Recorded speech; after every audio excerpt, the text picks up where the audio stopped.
Hey, what's up, guys? Hope everybody's doing well and having a great day. As most of you have heard by now, there was a very large, rare earthquake last night down in Drake's Passage. Started out as an 8.0, was later adjusted to a 7.5, which is still a very powerful. This was also a very shallow earthquake. I believe it ties directly into the unique planetary alignments that we've been in, we're still in, and will be in for a few more days. In fact, probably 10 more days at least. When we're in these planetary alignments, large earthquakes can occur. The 7.5 actually ties the strongest earthquake ever recorded down in this region. But we've been talking for a while now about the energy and the planetary alignments and how they can affect the Earth with regard to not only earthquakes, but volcanic eruptions as well. This was not an ordinary earthquake. This was known as a rare intraplate earthquake. And here's a little bit of information about the rare event that occurred last night. An intraplate event is a geological event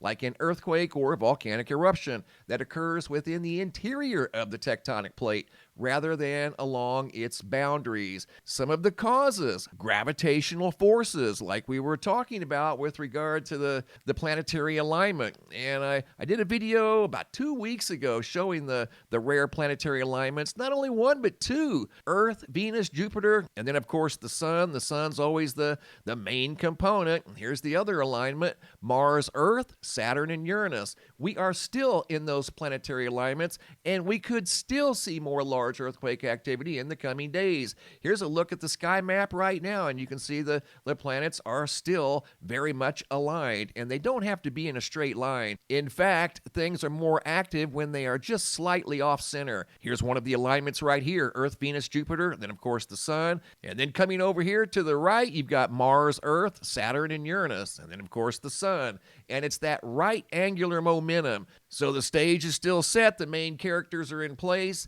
and again, this rare event that occurred last night only occurs 5 to 10% of the time during all earthquakes recorded. So that was indeed a very rare event that occurred last night down in Drake's Passage. Started out as an 8.0, was downgraded to a 7.5. Once again, we're still in the unique planetary alignments. There's not only one, but two. The stage is set, and the main characters are in place. And that energy is still flowing. The right angular momentum is not only being absorbed by Earth, but other planets as well. I also noticed right after the earthquake, there was a buoy over here off the southern coast of Indonesia that went into event mode. It showed a drop of just over 3 feet following the large, shallow 7.5, and seismographs around the world, as you can see, turned jet black. That's the primary wave following the shallow 7.5 magnitude earthquake. Also in this video, I wanted to revisit real quick the Interstellar Traveler that's traveling through the inner solar system. They're saying now that there's some sort of a tail that's pointing towards the sun instead of away from the sun, which in itself is also highly unusual. There are so many unusual things about this object traveling through the inner solar system. It's hard to keep up with it. But here's the latest update that I did just a couple of days ago. The footage was taken by Michael Yeager out of Austria on the 18th, and here's a close-up view of what's being called a comet. However, it's not behaving like a comet. And what tail that was discovered by the Hubble Space Telescope, which was pointing towards the sun instead of away from the sun, and we can't even see the tail in this footage here. I zoomed in as close as I could. This was updated again just 4 days ago, and you really don't see any sign of a tail or anything going on. You see an object moving very fast through the solar system. In fact, the location of the object is right here. It's getting closer and closer to the sun, and of course Mars. Right there's the object, and it's coming in like an airplane would fly. It's flying in along the ecliptic plane, which is also highly unusual. In yesterday's video, we showed some rare circles in a shelf cloud. Here I've got more circles in the sky. Tyler out of Alberta noticed this in the sky. That's what compelled him to take the photo. But I got 2 photos from Alberta of unusual observations in the sky. Check this out. This photo, actually 2 photos, were sent in by Susan, also out of Alberta. She couldn't help but notice this highly unusual cloud hanging out all by itself in the daytime sky. that just looked totally out of place. It was a dark orange. It had an unusual shape to it, almost looked aerodynamic. It wasn't above any mountains like a lenticular cloud would be. It almost looked like it would fit in the hole that Tyler saw right there. Looks like maybe it came through the clouds and ended up over here.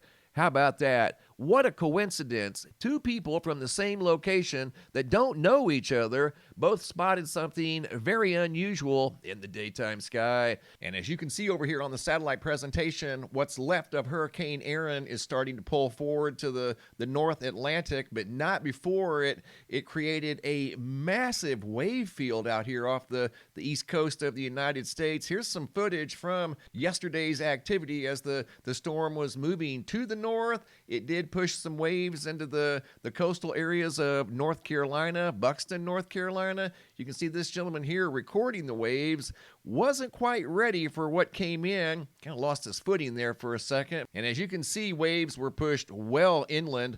Off the coast, I mean maybe 100 miles off the coast, some of the waves were being reported at 30 and 40 feet. These waves here along the coastline were anywhere from 6 to maybe 12 feet at times. And every once in a while, there'd be some surging activity and water would come well inland. Coming over here to the homepage of the website, today's feature photos were sent in by Tracy McClennan. Not sure of the location, as she didn't share the location, but you can see the sky was loaded with very symmetrical long rows, one after another after another. They looked like clones of each other. They almost all looked identical. Very cool stuff. Looking at the Sahara Sand situation, you can see the sand plume is still moving across the Atlantic, making the 4,000-mile journey. However, there was an opening just long enough for Hurricane Aaron to form. You can see it's moved up the east coast and is now entering the North Atlantic. Here's another view of the Sahara Sand. There's a smaller plume, probably the smallest one we've seen since we've been following this back in